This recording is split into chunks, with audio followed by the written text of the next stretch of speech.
নমস্কার বন্ধুরা, আমি সুচিত্রা পিঠাবিলাসী রান্নাঘরে আপনাদের সবাইকে স্বাগত জানাই।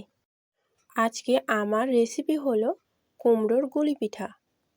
এই কুমড়োর গুলি পিঠাটা খেতে কিন্তু অনেকটাই টেস্ট হয়। ওপরটা পুরো মুচমুচে ও ভিতরটা পুরো নরম তুলতুলে। কুমড়োর গুলি পিঠার রেসিপিটি আমি কিভাবে তৈরি করেছি চলুন দেখে নেওয়া যাক। তো এখন তো কুমড়ো সব জায়গাতেই পাওয়া যায়, তার জন্য নিয়ে নিয়েছি আমি একটা মিডিয়াম সাইজের কুমড়ো। আর কুমড়োটাকে আমি ছোট ছোট পিস করে কেটে নিলাম।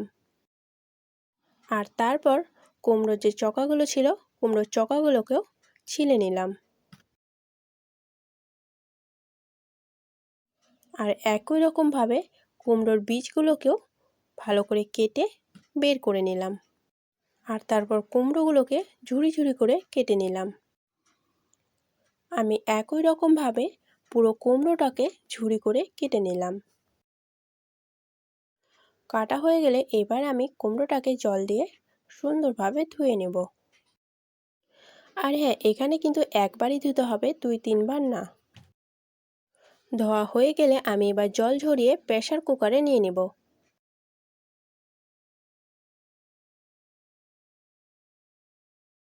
প্রেসার কুকারে কুমড়োগুলো নিয়ে নেওয়ার পরে আমি মোটামুটি বেশ কিছুটা পরিমাণে জল দিয়ে দিলাম। আর তারপর বাকি উপকরণগুলোকেও দিয়ে দিব। তো আমি নিয়ে নিলাম একটা বড় সাইজের পেঁয়াজ কুচি, আর তার সাথে দিয়ে দিলাম 1 চামচ লবণ। আরও যদি লবণ লাগে তাহলে আমি পরে দিব। তারপরে দিয়ে দিলাম 1/2 চামচ হলুদ গুঁড়ো ও 1/2 চামচ লঙ্কার গুঁড়ো। তারপর প্রেসার কুকারের ঢাকনাটা লাগিয়ে দিলাম ও 2 থেকে 3টি সিটি দিয়ে নিলাম।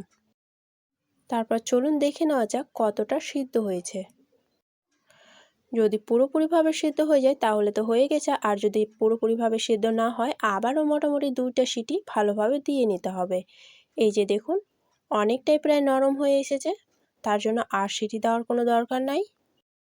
তারপর আমি নিয়ে নিলাম একটি ডাল ঘাটার, আর ডাল ঘাটার দিয়ে ভালো করে জিনিসটাকে সুন্দরভাবে মিশিয়ে নিলাম।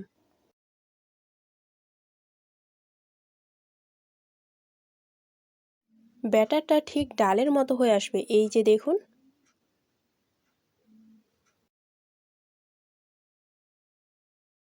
ব্যাটারটি ঠিক যেমন সেদ্ধ ডাল হয়ে আসে সেম কোয়ালিটির হয়ে আসবে। তারপর মোটামুটি আমি কিছুক্ষণের জন্য ঠান্ডা করে নেব। কিছুক্ষণ পর্যন্ত ঠান্ডা করে নেওয়ার পরে আমি এখানে এবার দিয়ে দেবো চালের গুঁড়ো। আমি মোটামুটি 2 বাটি চালের গুঁড়ো দিয়েছি। আর হ্যাঁ, আমি কিন্তু এখানে শুকনো চালের গুঁড়োর ব্যবহার করেছি। আপনারা চাইলে ভিজা চালের গুঁড়োরও ব্যবহার করতে পারেন। যেহেতু আমি ব্যাটারটিকে আগেই ঠান্ডা করে নিয়েছি, তাই হাত দিয়ে সুন্দরভাবে সবকটাকে মিশিয়ে নেব।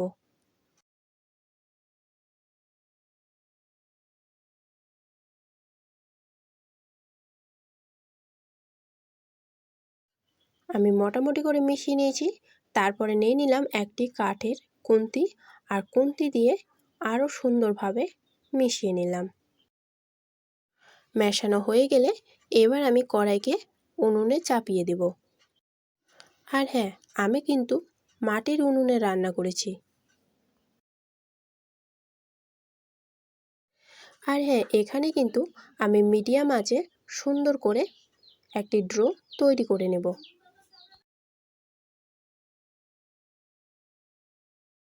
কিছুক্ষণ পর্যন্ত এরকম নাড়াচাড়া করতে থাকলে এই যে এরকম হয়ে আসবে।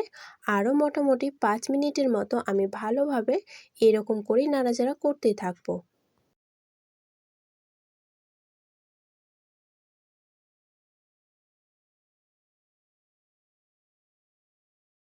যতক্ষণ পর্যন্ত এরকম পুরোটাই খুন্তিতে উঠে না আসছে। এই যে দেখুন কত সুন্দরভাবে খুন্তিতে উঠে আসছে। এরকম যখন খুন্তিতে উঠে আসবে তখন নামিয়ে নিলেই চলবে।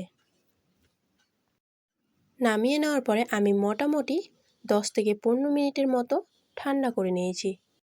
তারপর নিয়ে নিলাম আমি হাতে সর্ষের তেল, আর তারপর আমি যে ডোটি তৈরি করে রেখেছিলাম সেটিকে হাত দিয়ে অল্প কিছুক্ষণ সুন্দরভাবে মাখিয়ে নেব। আমার ভিডিওটি দেখে যদি আপনাদের ভালো লাগে একটি লাইক করে দিবেন ও চ্যানেলটিকে সাবস্ক্রাইব করে পাশে থাকার অনুরোধ রইল। আর হ্যাঁ, আমার ভিডিওটি যদি ফেসবুক পেজ থেকে দেখে থাকেন, পেজটিকে ফলো করে পাশে থাকার অনুরোধ রইল।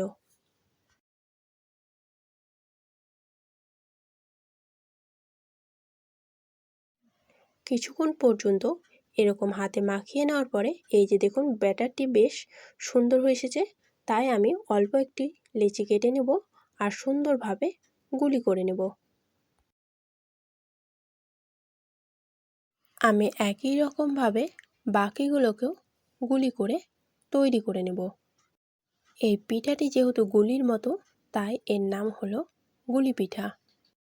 আমি একই রকমভাবে বাকি পিঠাগুলোকেও তৈরি করে নিলাম।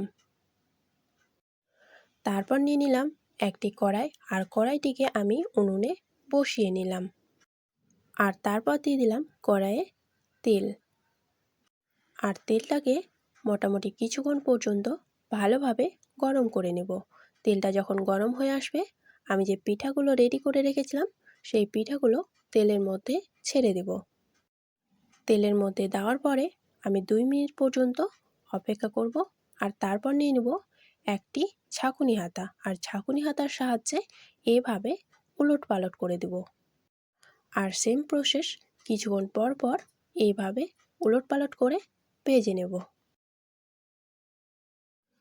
আর এই পিঠেগুলো অনেকটাই মুচমুচে টাইপের হয়, তাই খেতে কিন্তু অনেকটাই টেস্টি লাগে।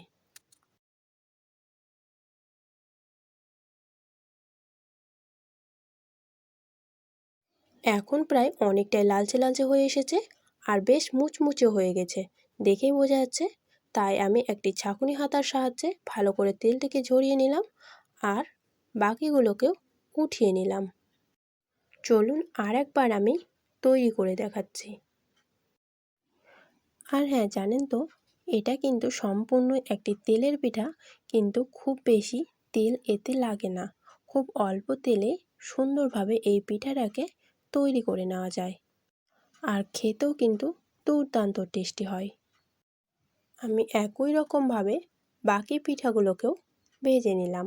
এই যে দেখুন কতটা সুন্দর হয়েছে। বাকি পিঠাগুলোকেও ভেজে নেওয়ার পরে আমি একটা প্লেটে সুন্দর করে সাজিয়ে নিলাম। আর হ্যাঁ, দেখলেন তো আমি কত সহজভাবে তৈরি করে নিলাম কোমরের গুলি পিঠা। এই পিঠাটি খেতে কিন্তু অনেকটাই টেস্টি হয়, যেমন ওপরটা মুচমুচে ও ভিতরটা পুরো তুলতুলে নরম। চলুন আমি একটি ভেঙে দেখাচ্ছি কতটা সুন্দর হয়। দেখছেন তো বন্ধুরা, হালকা দাওয়া দেওয়া মাত্রই কত সুন্দরভাবে ভেঙে যাচ্ছে।